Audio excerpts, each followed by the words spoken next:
You know, you guys must get someone who, with courage, to just do a documentary about Cyril.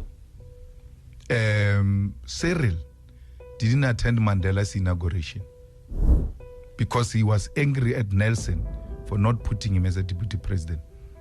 Because the Oppenheimers have been touting him that he will be Mandela's deputy president.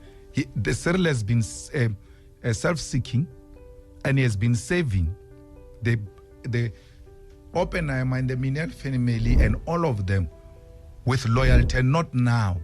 From the 70s. From the 70s, Cyril has been working with these people.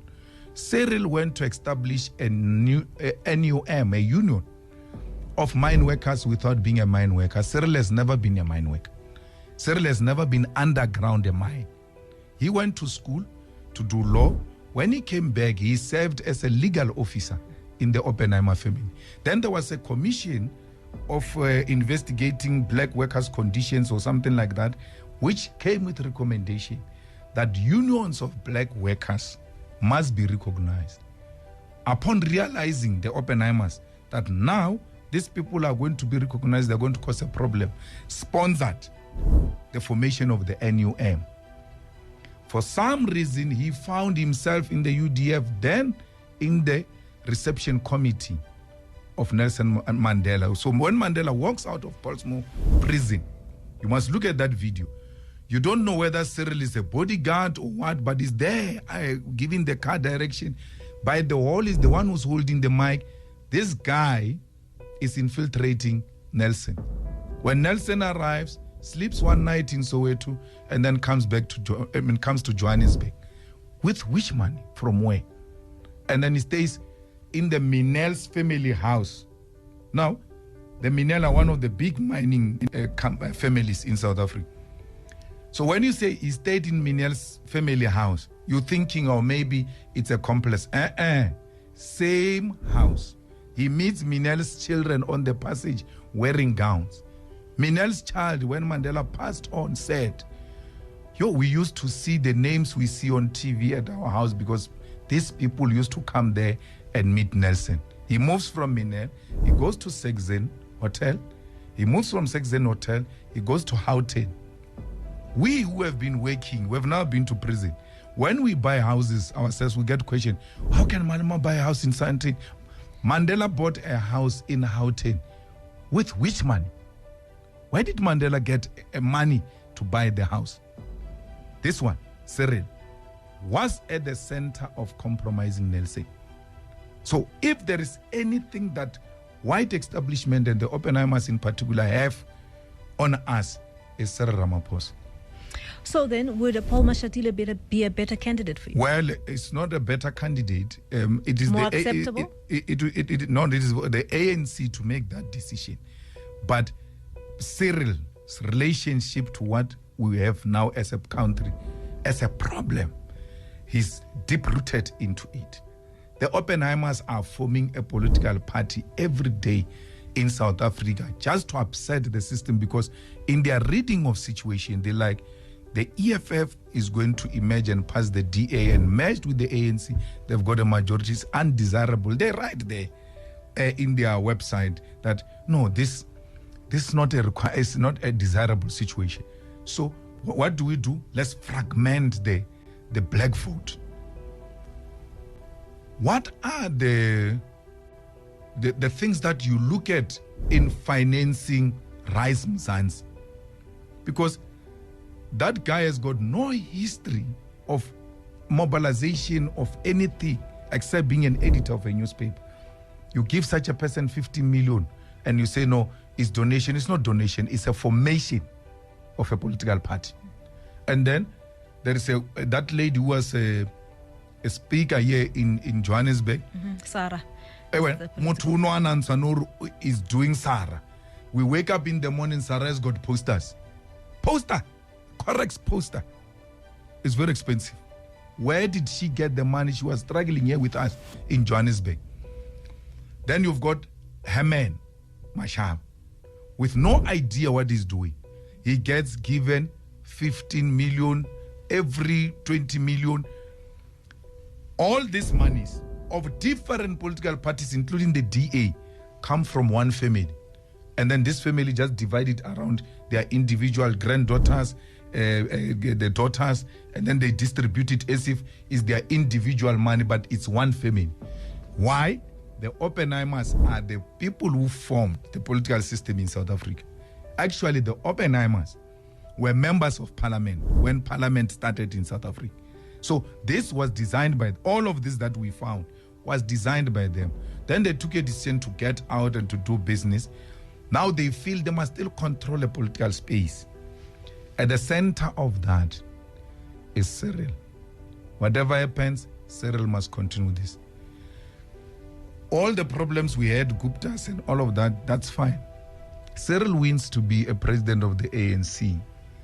Everybody who had a BEE deal, which has nothing to do with Zuma, has got nothing to do with Oppenheimers, on the basis of what you are bringing to the table, you have been accepted in whatever company you may think of. When this guy came, all those guys were dismissed. Were dismissed. Today is very difficult to find a black African millionaire, because if they had a stake in this coal company which was supplying Eskom with coal, they are taken out. Why? We don't need you. We've got the president. The president is on a speed dial. And then you want to subject us to that another 5 years of that suffering. Of not allowing the Reserve Bank to be autonomous. He was later told by the negotiating team that they had conceded to the demands of white monopoly capital, backed by IMF loans guarantees, to privatize the Reserve Bank. Following that task, Gil Marcus immediately went to the already privatized Reserve Bank as deputy governor in 1999 and became its governor in 2009. Between state-owned firms were sold by the South African government, summing up to about $4 billion in total. And you never even heard of it once, because it was agreements of CODESA being implemented. It was part of this IMF agreement signed on the 1st of December 1993 to privatize state-owned enterprises to secure a $850 billion loan. Most ANC leaders joined business, the then newly found term for cadreship that was being assimilated into BE positions by white capital as a spin-off of CODESA. By now I believe we know that BE is a concept coined by white monopoly capital, and the first usage of the term black economic empowerment is 1997. We know the beneficiary of Sanlam's BEE, right? The big corporations in the country were going to look for partners from inside the ANC who would not want things to change. Exactly. So what big business came up with, which I must give credit to them, a strategy to neutralize this anti-business, because, you know, they had been exploiting the Africans from the days of slavery, actually, going back to the 17th century. So they knew that black people in South Africa were hostile to them. So they came up with a scheme called Black Economic Empowerment. So with this scheme called Black Economic Empowerment, they then went to leaders of the ANC, especially the ones who were not in exile, the ones who were inside the country.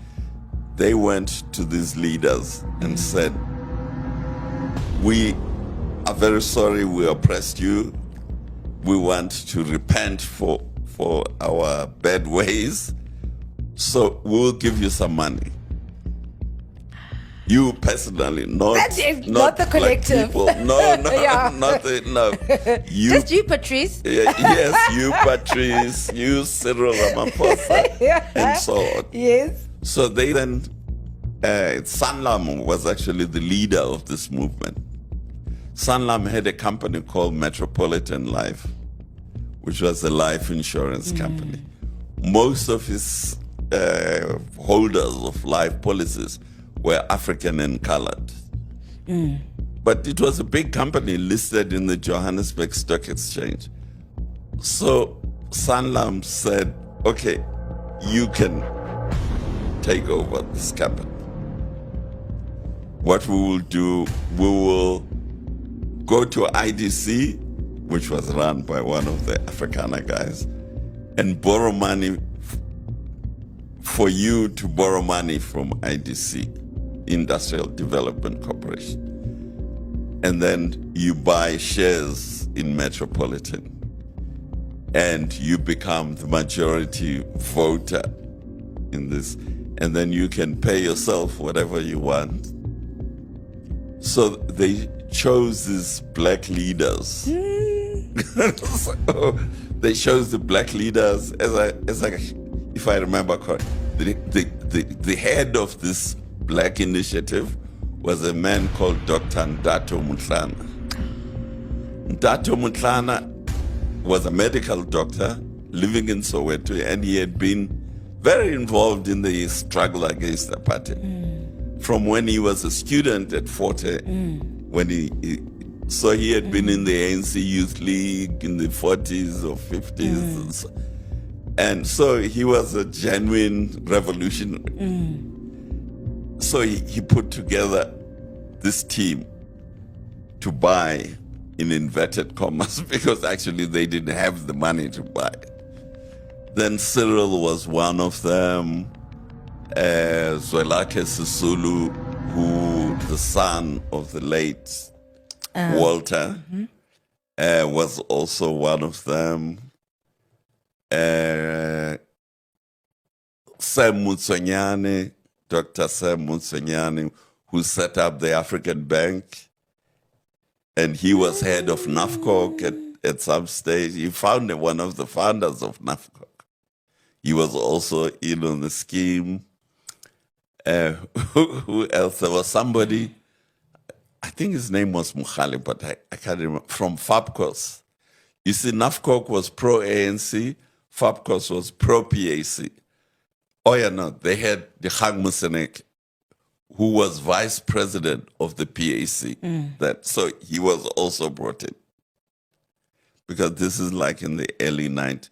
So these guys set up this black economic empowerment. Many people naively think that black economic empowerment is there to advance black people. Actually, it's there to do the opposite.